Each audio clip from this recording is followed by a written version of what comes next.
Bonjour et bienvenue dans cette série de vidéos, ces 2 vidéos qui parlera sur la proposition numéro 13 du livre 2 des éléments d'Euclide qui nous dit: «Dans tout triangle acutangle», donc ça veut dire qu'ici, si on prend, l'angle B ici, on voit qu'il est, inférieur à l'angle de 90°. Soit on n'est pas dans un triangle rectangle. L'angle aigu est inférieur à la somme des carrés des 2 autres côtés, donc en gros, l'égalité de Pythagore n'est pas respectée, mais on apporte une valeur sur, quand même, cette égalité c'est-à-dire que si AC était relativement l'hypoténuse de notre triangle rectangle, on va dire, que AC est, est inférieur à la somme des carrés des 2 autres côtés, donc ça sera toujours AB au carré plus BC au carré, moins le contenu du carré du côté de l'angle aigu sur lequel on abaisse une perpendiculaire et le segment intérieur joignant le pied de la perpendiculaire au sommet de l'angle aigu. Donc là, c'est clairement le travail d'une projection orthogonale de A sur le segment BC et le travail de la formule d'Al-Kashi en fait. Donc ici, on voit la première preuve des formules d'Al-Kashi avant même l'invention du produit scalaire qui ici est représenté par le rond, qui est la notion de contenu. C'est-à-dire que dans tout triangle, même acutangle ou non acutangle, on aura cette identité. On aura cette chose-là. Donc alors, ici, on va parler dans cette première partie surtout d'un gros rappel juste géométrique de la proposition 7 du livre 2 qui nous dit ça. Que BC au carré plus BD au carré est égal à 2 fois le contenu de BC rond BD plus CD au carré. Donc ici en fait, si vous avez vu la vidéo les 2 vidéos sur la proposition 7 du livre 2, vous allez vous rendre compte que là, dans le travail qu'il y a à faire, en fait on va faire un petit peu le travail à l'envers, je sais pas trop comment vous dire ça. C'est-à-dire que on fait notre construction habituelle. Tac. Ici, on va construire nos parallèles. Tac. Et on va faire nos points tranquillement. G, I, J. Et j'ai mal saisi J. Voilà. Voilà, le J il est là.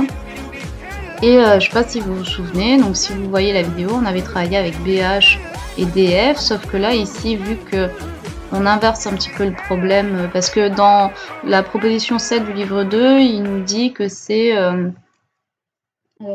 BD, voilà, que c'est BD plus DC au carré est égal à 2 fois BD est égal, non c'est BC, non c'est pas ça, ça serait, voilà, c'est BC au carré plus CD au carré est égal à 2 fois BC rond CD au carré plus BD au carré. Ici, on voit qu'on n'a pas vraiment cette identité.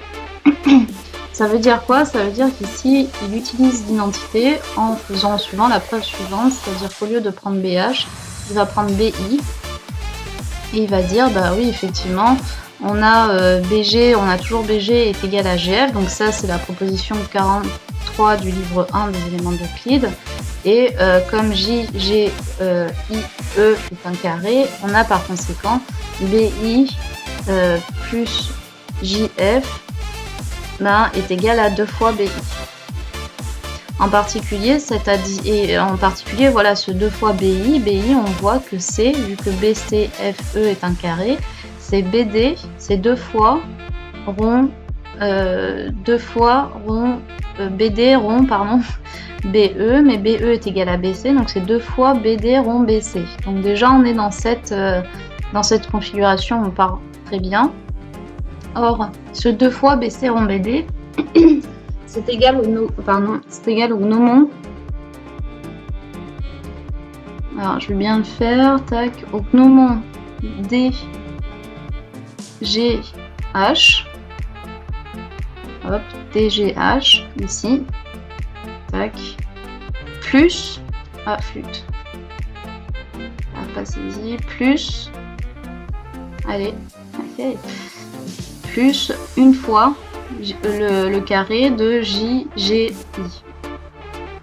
Donc ici, on est on retrouve du coup notre configuration, c'est-à-dire qu'on va avoir du coup ça est égal à donc le gnomon violet, donc c'est les trois, c'est l'aire de nos trois parallélogrammes ici. Et effectivement, vu que BI et GF sont égaux et contiennent, et en les additionnant contiennent du coup 2 fois le carré JGH, et ben on aura le gnomon ici plus JGH est égal à BI plus JF.